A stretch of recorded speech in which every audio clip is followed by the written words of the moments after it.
Hello viewers, we are back with yet another episode of Healthy India. Last time we discussed all about diets, about fashionable diets, about traditional diets, intermittent fasting, keto diets, vegan diets, all those things. But today we are focusing on something a little bit more specific, and that is diets for people with diabetes. Now, whenever a diagnosis of diabetes is made, the first question that patients always ask us is about diet, because the diagnosis of diabetes conjures up visions of lifelong restrictions, as if all the fun and the pleasure of life, the joys of life are gone because you've been labeled diabetic. And it's not just that.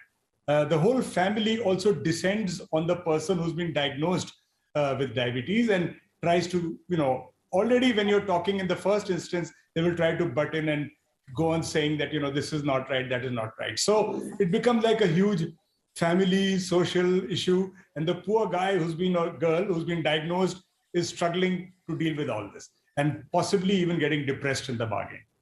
So is all this really true? Is a diet for a person with diabetes, is that truly very different from what we should label as healthy diets? So I'm going to have some quick questions today to answer all your questions about what constitutes a proper, appropriate diet for people with diabetes. We have a panel of 3 experts today. We have Niti Desai, who is the secretary of the Association of Diabetes Educators and a consultant nutritionist from Bombay. We have Madhu Sharma, former senior dietitian from the prestigious Postgraduate Institute of Medical Education and Research in Chandigarh. And we have Shubhda Bhanot, who is the chief diabetes educator and nutritionist at the Max Group of Hospitals in New Delhi. Let's start with some very basic questions. Niti, my question to you is something very basic. Okay, diabetes is also called sugar, the disease of sugar, and some people just call it sugar, right? So what is this story about sugar for people with diabetes, and what is the comparison of sugar with honey or gur, jaggery? As people say, I can't have sugar maybe, but I can have these things. Would you like to take us down this path? Thank you very much for having me on this program. Yes, Dr. Mittal, that's the most common question that is asked, whether I can have sugar and how much. And there is always negotiations going on that I have 2 cups of tea, can I have now half a teaspoon of sugar or not? So to begin with, we definitely need to cut down on our sugar intake. Be it diabetics or even normal healthy people should be having minimum amount of white sugar, because the body actually doesn't need white sugar. The second question that is asked is, okay, then can I switch to honey or jaggery, or can I use brown sugar? There also, unfortunately, these different types of sugars behave the same way in the body. They spike the sugar as much as does white sugar. So we definitely discourage them from having it. Only in case of very well-controlled diabetics, we may give a bit of an allowance, but to begin with, we would encourage them not to have white sugar. But then the pleasures of life will go away. We use sweet, honey as very endearing terms. And here we are saying that sugars are completely off. And honey, has so many good properties. So does jaggery. But the fact that Niti has told you is very, very important. That in terms of their calorie content and their sugar content, they're about the same. So it's not appropriate for you to replace your chini with gur or shahad. Not a good idea. It doesn't work like that. Just a line that I cannot ever restrain myself from explaining is that the discovery of sugar was in India. When Alexander's army came to India, they only knew honey as a source of sweetness. And it's in India that they found that they've described a reed-like structure and some crystals coming out at the end. And that is sharkara. And sharkara became shakar and sugar all over the world. And they took it back to Europe. So India has a huge contribution in diabetes. Not just we have the largest numbers now, but we also actually were the pioneers in sugar manufacturing. But there are a lot of artificial things going around, and there are people who are scared, Niti, about the artificial things, and some who swear by them. Can people with diabetes have artificial sweeteners or not? Yes, absolutely. People who cannot do without their sweet taste, whether be it occasional desserts or even that little sweetness in your tea or coffee, they can use the artificial sweeteners. And there is just a lot of controversy. There's a lot of apprehension amongst the public that it is something not natural, it is chemical, so it will have too many side effects. And they go on Google, Dr. Google, and find out various things, and they are very, very apprehensive to use the sweeteners. Some of the sweeteners which are in the market at the moment, sucralose, has been studied extensively and can be used safely. In terms of dosage also, the safety margin is quite large.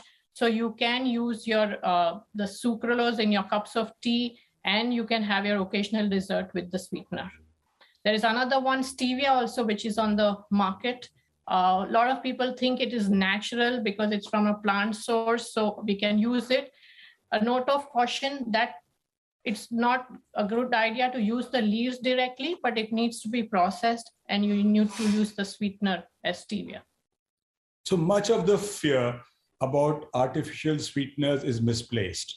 There's a lot of stuff written on the net, but we actually read scientific journals, recommendations of leading world societies like the American Diabetes Association. They do allow artificial sweeteners. Of course, it's best if you don't require anything. But if you have a craving and you need something sweet, it's better to go for an artificial sweetener than to go for sugar. I think that is still a better choice given this day and age, and given the fact that your diabetes may not be that well controlled. If diabetes is perfectly controlled, you may be allowed some amount of sugar. Of course, we are largely talking today about type 2 diabetes. That is the typical diabetes that we see in our environment that constitutes 95% of our patients with diabetes. Type 1 diabetes that typically occurs in children is insulin requiring, has a different diet protocol, and we're not going to talk or discuss that today. So, Madhu, I was going to ask you about, okay, Niti's told us don't have any meetha, no sweets, nothing. Now, if it doesn't have sweet, I can have any amount, isn't it? I mean, or does the portion also matter? Well, yes. Thank you, Dr. Mittal, again for the opportunity. Regarding the portion size, now definitely, as Niti said, we cannot advise people to have sugar, and sugar substitutes are okay. But always people may not want to relish the dish or the favorite food item or sweet in the form of sweeteners. They might want to have the real natural sugar. So in that case, we do, there's an allowance about 10% of the total calories can come from sugars, but that we have to be careful, and because we want to be very careful, and not just say because once it comes from our side that you can give this much sugar, then that they go more relaxed. So I think we should be careful in advising them, but we should know that 10% of that total calories can be given. So from that perspective, we can actually advise them how much, if they want to take, what portions they can take. Even if they want to take a sweet, for example, there are birthday parties or some occasions of keep coming. So if they do want to indulge in a little bit of a sweet item or sweet mithai or something or a piece of cake, then even if we have to educate them how much if they are going to take, which will be safe for them. They cannot go just in any amount. If they take a large amount or a normal helping also, as any other person would take, that would increase the sugar levels later. But in case they're able to, we teach them how to manage that level of carbs from the sweet and substitute it from any of the other food items of the similar amount of carbs, then probably we can tell them, yes, you can, but occasionally with a very, with warning sign that it has not to be done every time. So any sweet portion can be given, keeping in mind the total number of calories and the carbs that the person's requirement is. So what about other food options? Supposing I'm not having anything sweet. Supposing can I have unlimited food? Or do we control portion size? How does it matter? How does one move around that? So even if it is a safe food, we say that, okay, yeah, you can have your simple, we advise them in an typical Indian vegetarian diet, we tell them you can have, this much of chapati, this much of dal, and this much of milk or this much of fruit. Now fruits are healthy. We do tell them to have fruits, but then we have to tell them, the limit of the portion of the fruit size they take, because fruits are also good in carbohydrates, and when they are eating fruits thinking that it is a healthy thing, they might be having it a couple of times, 2 or 3 times in the day. They may not want to have something else. They say, okay, today I'll just have fruit for my evening snack or evening dinner also. Sometimes or a breakfast, they just have fruit. So how much fruit they're going to take? They're going to fill up themselves with the fruit. That would increase the GI load. The glycemic load also will increase. The total amount of the portion size of the carbs will increase. The calories will increase. And then they will not be able to maintain the balance. So even if they have to have, even if the good foods, even the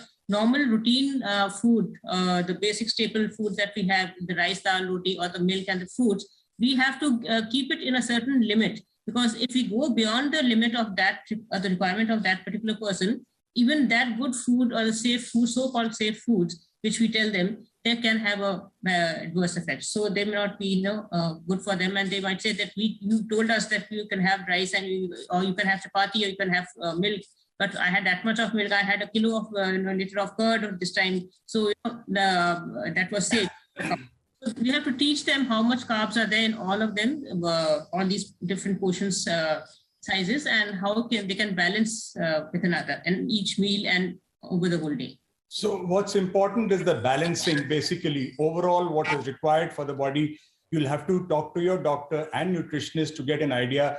Nothing is absolutely taboo, but everything has to be within a broader structure. And some things are obviously, the sweet things are obviously not advised. And there are others like salads, which can be eaten freely, which are called free foods. But for most foods, you need to understand how much can you have? What is the amount that you can have?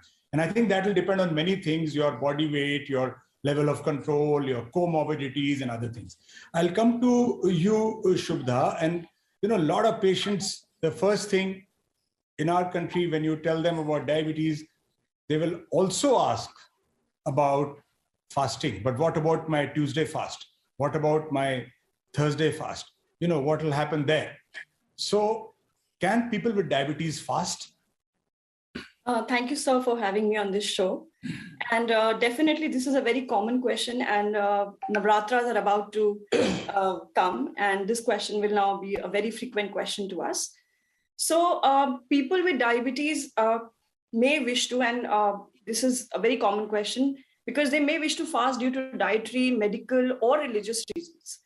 So the most important question is that they should know whether they can fast or not. And they need to do some advanced planning. So why do they need to do this advanced planning? Is because they need to understand what are the risks involved. There are 3 risks involved.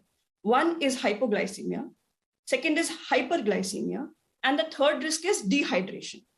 So they need to understand when can this happen. So there are people with diabetes who should actually be very cautious if they are fasting. One of the group is type 1 diabetes because they are on insulin. So the major risk is hypoglycemia. You mean a low blood sugar? Hypoglycemia? Yes, a low blood sugar. Yeah, hypoglycemia, low blood sugar. The second category of people with diabetes is type 2 diabetes, people whose sugars are very uncontrolled and they are on insulin, or they are on drugs which can cause low blood sugars, like the drugs which is insulin and sulfonamide. So these people should be very, very cautious, and they should definitely make a plan, an advanced plan, and meet their doctors, and then only fast. They might need to change their medications. They might need to adjust their insulin, change their insulin dosage or timing. Now, there is a group of patients with type 2 diabetes who can easily fast. Now, these are patients who are on metformin or only on lifestyle modification or on DPP-4 inhibitors. They can easily fast. Now, another group of patients can be on SGLT2 inhibitors. They have the risk of dehydration. So unless you're not limiting your fluid intake, they can easily fast. Now, when it comes to diet, it is very important that when you are fasting, you do not give very long gaps. Like in Navratras, people don't need to give very long gaps. They can actually have fruits in between. They can have healthy fats like nuts, seeds, makhanas. So if you're not giving very long gaps, then you can very safely fast. Secondly, you can, when you break your fast, you can have healthy complex carbohydrates like buckwheat. You don't need to have a sabudana because that's very rich carbohydrate food. So you will get sudden spike of glucose. So you will end up with hyperglycemia. So with diabetes, the most important thing is that you should know whether you can fast, your sugars are under control, you've adjusted your medications, met your doctor, you're monitoring your sugars very, very importantly, more frequently if you're fasting, and you do not get into dehydration, you're maintaining your fluid balance. So people with diabetes can fast only if they have consulted their medical practitioner and they are in the safe zone. So that's very, very important. So yeah, so thanks, Shubhda. So this clarifies a lot of things. There are stricter fasts like during Ramzan where people don't have anything for many hours, and there are definite guidelines for that. Many people who do fast during Ramzan, who keep their rosas, can actually do that safely under medical guidance, provided they don't fall in the categories that Shubhda just mentioned. We'll take a short break here and be back for the second half of this program.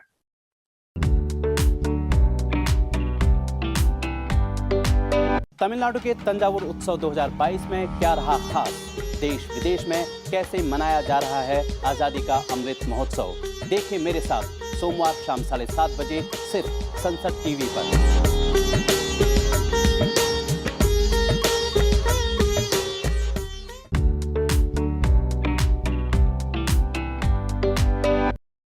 Welcome back after the break.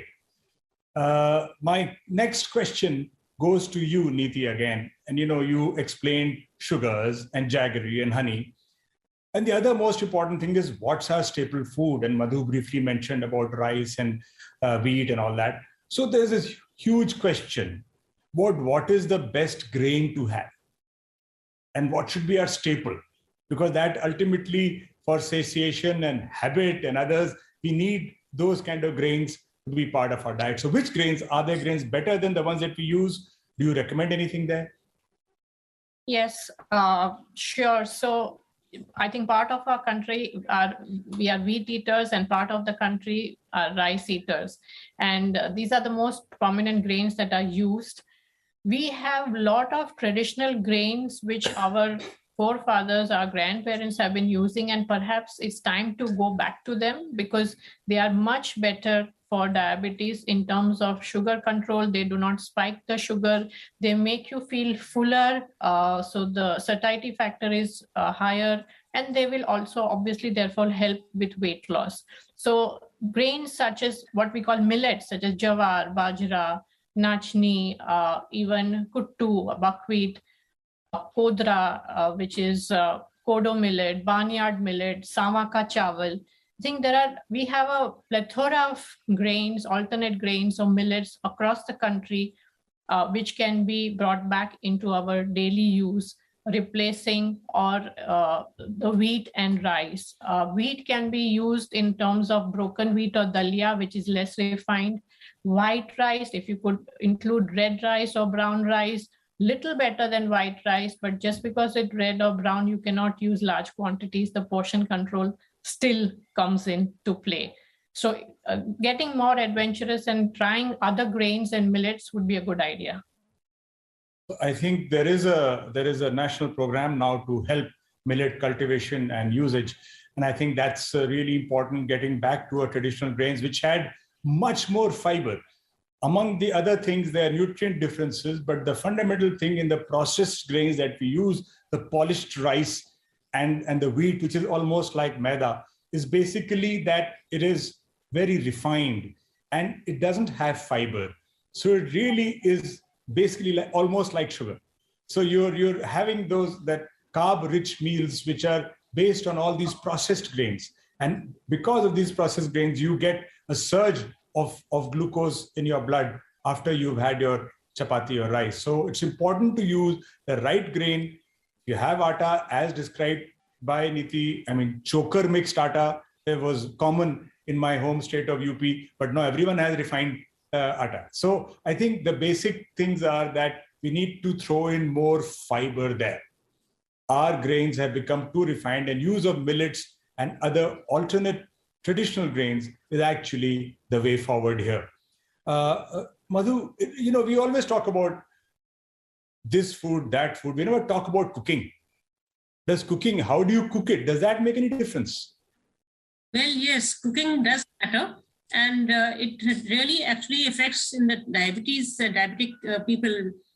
We tell them that the way you cook your food also, it's just not enough that you avoid certain food because they are high in sugars. They will spike your sugars and you will just have other foods in any form. The important factor is that about the cooking methods. Now, cooking methods involves, the simple rice if you cook. If the rice we are cooking, if we cook it along with the, some pulses or with the vegetables like the pulao we are making or the khichdi we make, then the sugar absorption of the same carbohydrate, same rice, which, you would get a load of a particular amount of, rice and sugar, that will be dull, that will be, blunted by the addition of these vegetables or these pulses which are added because they're proteins and the fats. So proteins and fats are two basic, things which actually can blunt the sugar spikes. So it's a good idea that, we cook rice, we can cook them with that. Secondly, if we cook anything too much, overcooking our food also is bad because, in certain places and certain dishes are made, they are overcooked. The rice is, made in form of kanji or porridge or, dalia. They say porridge is good, but porridge is good, okay, but not for a diabetic because the cooking process takes it's a little longer. And, that the starches are refined to a further, they are broken down, particles are further broken down, and that releases more sugar. So the lesser you cook, just as, good enough for being able to consume it, that would be good. Even for that matter, potatoes, if you are cooking them, with the skin, you're baking them or you are boiling them with the skin and then having it cold and not over mashed, mashing them and making it into a aloo ka paratha. That would, the glycemic index will, the availability of the starch or the absorption of the, glucose would be different from a mashed aloo ka paratha versus, baked potato with the skin. So the cooking method also impacts the availability of the carbohydrate or the sugars for a diabetic. Thank you for highlighting that. I think it's important we understand that not all is the same and the way we cook foods really matters. It's what this discussion is leading to is ultimately about reducing refined carbohydrates. And all the techniques we are talking about are primarily about reducing refined carbohydrates. All the new research in this area, including the PURE study, which is a multi-centric, multinational study, has shown that long-term outcomes of disease are better with diets that may have even fat, but have less of refined carbohydrate. So the fat shaming that happened, not the fat shaming in terms of body size, but attacking fats because they were thought to correlate with all the adverse outcomes of diets in the 80s in the US actually led to the replacement with carbohydrates, which progressively became refined. And that's one of the reasons for the explosion in obesity and diabetes. And only now people are realizing that fats are not so bad. There are good fats that can be used. And it is the refined carbohydrates that are our primary enemy. And we need to add fiber there. And probably having a little bit of fat is better than having too much of carbohydrate. And I think that's the way we have to look at it. Carbohydrates remain important in our diet. Remember that. That's why I'm repeatedly saying refined carbohydrates or fiber-free carbohydrates. One question again, Shubhda, this is a difficult one, but unfortunately, patients ask this all the time. And that's about alcohol. Now, whenever someone asks you about alcohol, as a doctor, I always say, no, just go off the alcohol. And because it's going to harm your liver, it's going to change your sugar values. It could potentially harm your pancreas. It could harm your heart. It could do so many things. We all know the adverse effects of alcohol. But we also know that patients in this real world often don't listen, and we do have to counsel them. It's also very difficult for a 75-year-old man who's been having alcohol for 30 years to suddenly say, go cold turkey tomorrow. I'm not going to have alcohol from tomorrow. So we do need to give sane, pragmatic advice to people who have been used to having alcohol. And we know that despite our advice, will not give it up, although we would like them to do that. What do you advise your patients who ask about alcohol? In Delhi, it's not uncommon, and I'm sure and not uncommon in Chandigarh either, about patients asking about alcohol.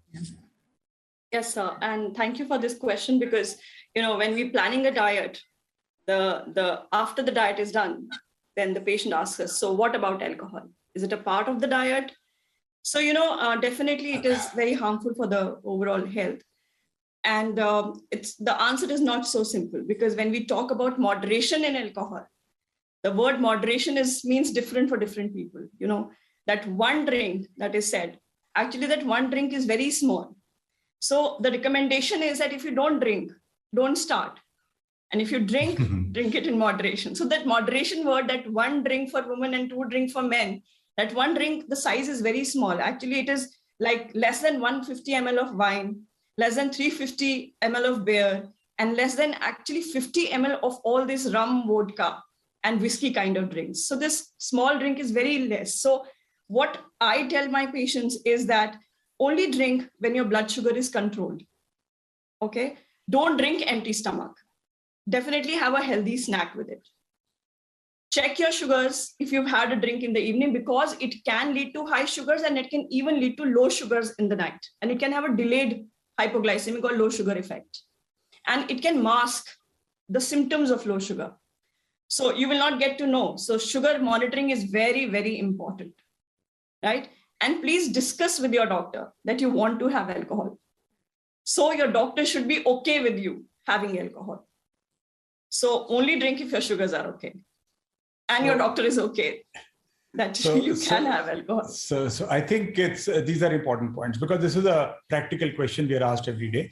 So small amounts of alcohol, maybe 30 to 40 ml for women, whiskey equivalent, and maybe up to 60 ml for men, maximum in one sitting is what is permitted. You have to remember, of course, it gives empty calories, so it worsens your sugar. But we also have to remember it has an impact on the liver glucose output and can actually produce a delayed low sugar. So if you have a heavy drinking bout in the evening, you can very easily in your sleep go into a severe low blood sugar reaction. So one needs to be cautious. Yes. So actually, patients are more worried about the carb content of the alcohol, wherein the alcohol has very less carb content. It's unless you're having a cocktail or so it's actually the fat calories. It's counted in the fat calories. So and whatever you're eating with the alcohol actually piles on. So you have to be very cautious of the snack that you're eating with the alcohol. So don't have very heavy fried snacks with the alcohol. Yes, it has to be healthy snacks like salads and others, and you have to drink it slowly over a period of time, not like bottoms up. And you need to make sure that you are having enough water, because alcohol does produce dehydration, right? So these are important practical tips for people with diabetes. And moving from alcohol to nature's candy. What is nature's candy? Fruits are thought to be nature's candy. We had a brief sort of discussion on fruits by Madhu, but I'll ask Niti now about what is the story of fruits. I sometimes talk to my patients about mangoes, and when I do allow them a little bit, they are the most grateful people in the world.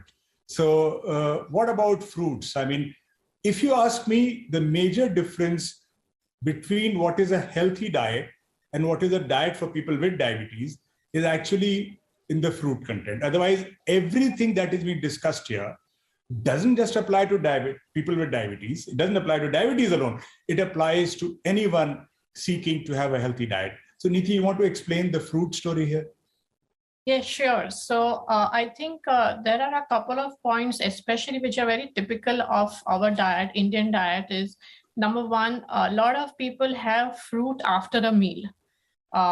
They finish off the meal with the fruit. Now, that is something we definitely do not suggest. As we discussed, the Indian diet is very carb rich. It's extremely carb rich. And you are just increasing the carbohydrate load by having a fruit along with the meal. So fruit has to be had between meals as a snack, Also, because fruits are supposed to be healthy, they cannot be had in unlimited quantities. They have to be portion controlled. And generally, we either describe each fruit and the quantities that you can have, or as a ballpark figure, stick to 1 cup. Now, whether to have mixed fruit, whether to have single fruit, do what you want, but the portion has to be controlled. Another trick is if we add a few nuts or even seeds with the fruit, then the sugar does not spike. So that's a kind of a little hack. Whenever you want to have a fruit, make sure you have 5, 7, 8, 10 pieces of nuts or 2 teaspoons of seeds with it. Sugar will be still controlled, but fruits to be completely portion controlled and to be had in between meals. So I think that's a very important signal here, a very important message here. Fruit should replace your snack and not be used as a dessert immediately after a meal. And your mid-morning snack or your evening snack, that can be replaced by a fruit. And there are tables of fruits where we explain about which fruit can be had in what amount. Basically, we are looking at about 30 gram carbohydrate per day from fruit, probably in 2 15-gram portions, something. So if you do those kind of things, you will get the right kind of amount of carbohydrate from fruit, and it will not cause a problem. But all fruits are not the same. Even mango can be had, but you can have much less amount of mango than, say, strawberries in terms of the carbohydrate content. So coming to the last question now, because we're running hopelessly out of time, we need some practical tips from Shubhda, Bhanot, about overall, what are we going to do about people with diabetes, what kind of diet they should follow, what practical tips do you want to share? So actually, in the beginning of the show, sir, only you said that is a diet different for people with diabetes. So, and you just now also said that this is not something we're discussing, which a person with diabetes should follow. All of us should follow. So logically, people with diabetes should add some superfoods in their diet, which is beans, legumes, whole grains, whole pulses, vegetables, fruits, and that should be the maximum part of their diet. Actually, there's a plate which can explain very well what a person with diabetes and also a person without diabetes can follow, which is 50% of their plate should be full of vegetables and fruits. And 1/4 of the plate should be full of lean protein, which can be beans, it can be lean chicken, it could be eggs, and the rest only should be filled with whole grains, and which can also include the millets, which Niti ma'am explained so beautifully, right? So if this kind of a plate is eaten in the 2 major meals, and the breakfast is high protein, and is full of calcium, then I don't think we have any issues in the diet. And your sequencing of food is good. Like you first have the salad with the protein and then follow it up with the carbohydrate. These tips, if one follows, then the diet as such should not be a problem without diabetes or with diabetes. Take care that you should not have the bad carbs and the bad fats. The bad carbs are the refined carbs, the maida, the plain sugar, even the juices, I would say, are really, really bad for people with diabetes or without diabetes. Then the bad fats are the trans fats and the saturated fats. And don't eat the ready-to-eat food stuff. If just these tips are followed and you have these 6 small meals in the day, I think we don't need anything else in the day, and you keep yourself hydrated. That's all. And when we talk of half a plate full of vegetables and a little bit of fruits, then we remember what Madhuji said about the fact that the cooking is very important. One of the ways sometimes when Indians overcook vegetables, we tend to lose all the nutrients from there and we add too much fat and excipients. Whereas many a times we see that people who are fond of salad, or in countries like in the Mediterranean diet, there's a lot of vegetables that are hardly cooked, just steamed or boiled, or not even that sometimes. So I think having raw or close to raw, less cooked vegetables is also a very, very important message here that came. I would like to thank all of you for these wonderful points. There are 100 more questions, so maybe we'll have to call you back again, but we've tried to answer as much as we could in the time allotted. Thank you very much. We'll be back for more next week. Thank you very much. Thank you very much. Pleasure being here. Thank you.